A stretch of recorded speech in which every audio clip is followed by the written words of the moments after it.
Greetings from the apocalypse. I've had a request for the topic of how do I hold my stuff to set it, like earrings and stuff like that. I've talked about engraving blocks. Engraving blocks are great, but they're not cheap, and I definitely don't recommend if you're just starting out, you like run out and get yourself an engraving ball. So I'll show you what I used to use and actually what we use a whole lot in the studio right now because it's just easy. Low tech but effective.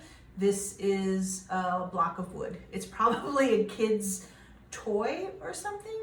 I usually tell people, go to any of the home improvement stores or whatever, or any place they're cutting lumber, or they have floor samples or, flooring samples, stuff like that. And, you can find all kinds of little bits and pieces of wood. It doesn't need to be anything special at all. It should have a flat surface, although you could put a flat surface on it. So what I do when I need to set earrings and things like that, because a lot of times actually if the piece is somewhat fragile, I'll set it up in a wood block and then just clamp my wood block right in the engraving ball. So you can use it by itself or in the engraving ball. Normally you're just going to do just like this and put it right on the bench in front of you, and that way you can move it around easily. One of the tools that I heard mentioned was a ring clamp. Now most of you have probably seen these. These are a really traditional jeweler's tool. Now I am a big proponent for all things ancient and traditional techniques because so many times it's better. You know what I mean? This is not a case of that. Basically this is designed, right? It's got a little wedge in there. You clamp what you want right here, and then you shove the wedge in there to hold it tight, right? But then to hold on to this, you've got to take your non-dominant hand, for me, my left hand, and you've got to squeeze it. So you've got to like set yourself up against your table and, file against it or to set or whatever. I mean, it's insane.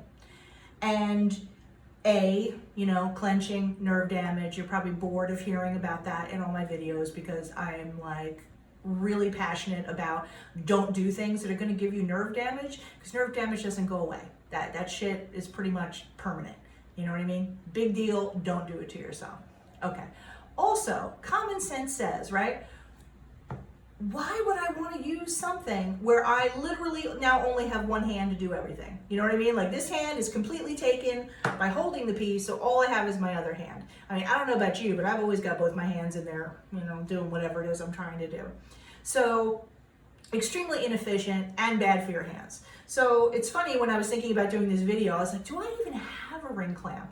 And I dug one out, and I don't know if you can tell, but I bought this about 25 years ago, and it looks absolutely pristinely brand new because I don't think I ever used it. I think I saw it being used and was like, why would I do that? But then the question is, of course, why did I buy it? I don't fucking know. But here it is, and it's really, I just use it as a cautionary example. Don't set your stuff in this. So back to what I do want you to use, which is just a wood block. So all I really do with my wood block is I drill a bunch of holes in it. And you might say to yourself, oh, I don't have a flex shaft at home. Well, guess what? Caveman style works just fine.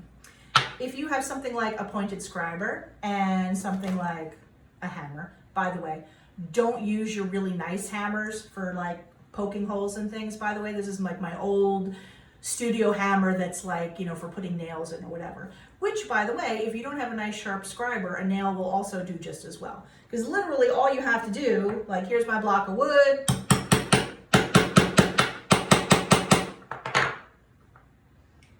pull this out, oh, there we go. And now I have a hole. Whoop, where is it? I lost it. Right here. Here's one that goes deep enough down. Just like that. And then you can put your post right in there. If your hole isn't deep enough, put your thing back in there and give it a couple more whacks. So you don't even need a flex shaft. Never forget about caveman style. It can be surprisingly underrated sometimes, but half the time when I need a hole in sheet and the sheet isn't that thick, I just take this, whack, whoop, instant hole. I don't have to sit down to flex shaft and find my twist drill and my burr knife and make a little dimple in it and just caveman style. But it's a little shameful. My colleagues are really kind of embarrassed about it. So But now I've told all of you, so I am a little bit of a proponent of caveman stone. So this is it. I've got a hole in my wood block and I can set right here. Now the other thing that I usually do to make my life a little easier to keep this from moving around a lot, I use carpet tape. It's basically double stick tape. It's sticky on both sides. And there's a bunch of different kinds of tape that are like this, mounting tape, blah, blah, blah. It doesn't really matter. You can try different things and see what you like. I use carpet tape. So normally what I would do is I'm just gonna cut a little square of this, you know, big enough for my piece. And I'm gonna put it on my block over wherever my hole is. Okay, I press it down, there it is. Now that it's pressed down, I can peel the top off. Okay. And then you can use your little pointy tool just to poke a little hole right where the hole in your block is. Like that. Then take your earring. I didn't have an earring, by the way, that was like ready to be set as a demo, so this is one with a stone already in it. But use the power of your imagination to pretend that I'm about to set this. Okay, so then I lay that right in there and it's laying nice and flat, and the double stick tape is going to keep it from sliding around too much. Now I only have one more thing that I usually do. Those of you who watch my videos probably know mummification. I usually take blue tape or painter's tape and I kind of cover up the rest of the piece except for right where I'm going to set, because it's extremely common to slip when you're setting. I mean, no matter how good you are, how long you've been doing it, you will occasionally slip and you'll ding up your metal. I don't want to fucking clean that shit up. You know what I mean? Not my bag. So that's what I do, is I cover everything up. So I would just sit here like this, you know, take a little tape, cover it from a couple directions, just so that the only thing that's showing is my bezel, you know, so that I can set it. That way if I slip, which let's be honest, we're all gonna slip sooner or later, my metal isn't gonna get marked up, you know? And I mean, a lot of times too, even sometimes you can clean up a little scratch, right? But sometimes if you really slip and hit it, you get like a ding, and there's no getting that out. Like, you're just living with it. Now, the goal in life is not to make things perfect, but I sure as hell don't want to like spend all my time and energy getting things as nice as I can and then like put a big ding in it right during the setting. So, you know, spending, you know, half a minute with some blue tape is definitely worth it as far as I'm concerned. So I could put a little more on the bottom, but that's basically it. And that's all I do. That's all I did to set my stones for many years until I got an engraving ball. But like I said, a lot of times with the engraving ball, I still put it in the wood block, but then I just put the wood block in the engraving ball. But this is really easy to work with now, because I can just sit it on the desk in front of me. You know, I can take my tool, I can hold it down, and notice I have both hands free, so that I can actually, you know, do what I need to do. Because, you know, when you're setting, you need to have your left hand kind of like holding onto the piece, sometimes holding onto the stone right when you first start setting, you know, so it doesn't just whee, fling out, which it will do sometimes. So I can work just like this. I can turn the block around, you know, blah, blah, blah, do my thing. And it's very easy and it works really well.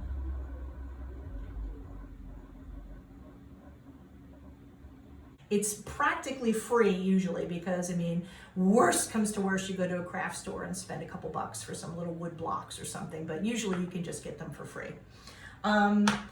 Makes pretty much no difference what kind of wood they are, because I mean, almost any wood, you're gonna be able to make a hole in it with something steel. So that's really all you're looking for, even if you got some little like fancy exotic hardwoods or something.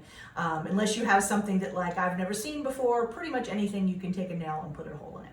So you don't need anything fancy, or, you know, almost buy anything, I guess, except for some tape.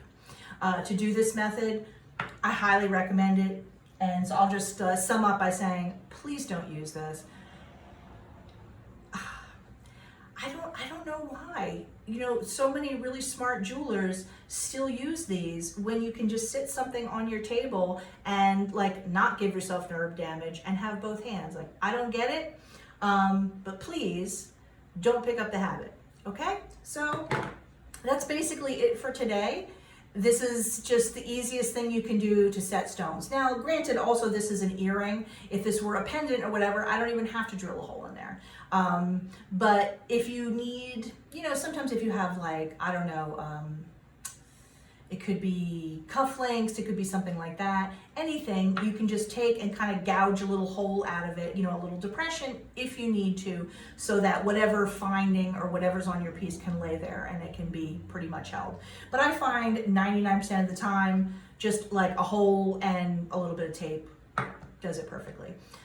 When you peel it off, you might need to use a little alcohol to get rid of a little bit of the tape residue out. But I mean, literally, that's it. So that's my easy and low cost tip for the day.